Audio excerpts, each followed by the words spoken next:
What's going on, everybody? So if you guys don't know who I am Hayden Wilson, and I own Metigulous Welding Fab. This right here is a really good customer's GTR. Pretty ridiculous, gnarly setup. It's got a lot of nice fancy parts on it. We did the fab work on it, so we did a whole like custom tubular front end on it that takes all of the stock suspension geometry. So it's still all like in the stock locations, just all tubular to get these massive 5-inch titanium intakes to fit. There's a couple other things that we did to it. We did a 25 3-stirred cage. This thing also is the R35 engine base, as you guys can tell. It actually will be going to the shop Houston after I'm done with it right now.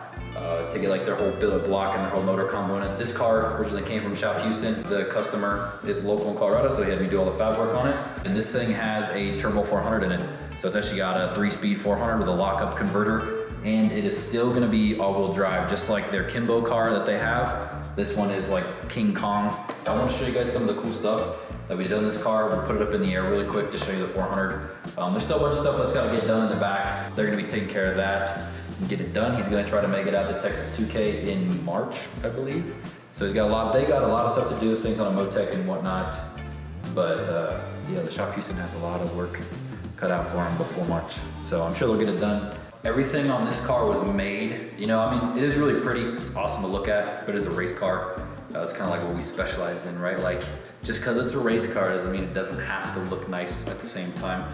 But we also made it really easy to work on. So all these headlight mounts, he's got a set of carbon, like dummy panels that go in there, so we can pull these off even once. It's got these pretty cool little interlocks up here, this big. It's got two 1500 horsepower water to airs up front here, and that's what this whole thing is. This is like the ice box with the pump and everything mounted inside of it with the two cores. It was kind of pretty complex to get it to all fit up here. This little bar right here comes off super easy. I'll show you guys here in just a little bit. So then you can just pull the whole water to air system out of the way to work on the car and do anything on it. But I think 76s or 78s on it. He wants to make some big power. We'll film some more stuff on it, like once it's actually done. But the car's gonna look pretty ridiculous, and we got the pleasure of doing some cool stuff to it and being a part of it. So other than that, I don't really know what else to say besides enjoy the view.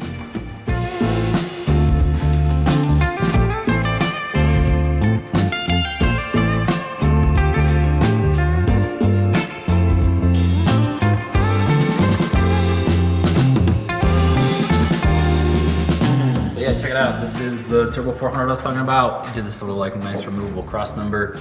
This is the T case that it's got on it to make it all-wheel drive still. We reused some of the, like all of the factory, not factory, but the really common tubular K member that these cars use, and then made it all removable with these clamshells as well, whatever the hell these things are called.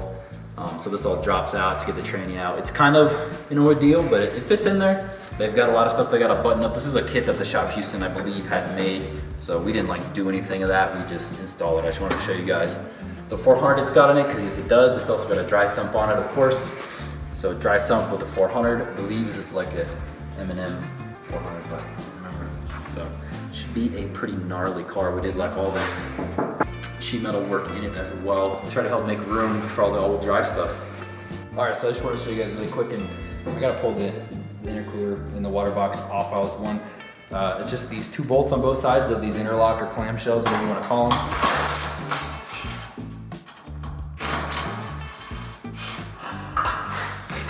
whole thing just comes out. So yeah, there you go. You just undo the charge pipes and take them out of the way, obviously, and then now you can just walk up and work on the motor and do whatever you need to do. So it's pretty simple. Obviously you have to pull like the bumper off and stuff, but it's pretty cool. You kind of like see the, it's like tubular front suspension here. It's all pretty cool. How it all got done. Car still needs to be like aligned and everything. Like the shop piece is gonna be putting everything together on it, but I decided to show you that. It was pretty cool. I thought it was pretty cool at least. So we've been doing a lot of stuff like that now with those interlocks just to make stuff easier and like easier to manage and handle. That way you're not always like trying to move that big ass heavy thing. It's pretty heavy. So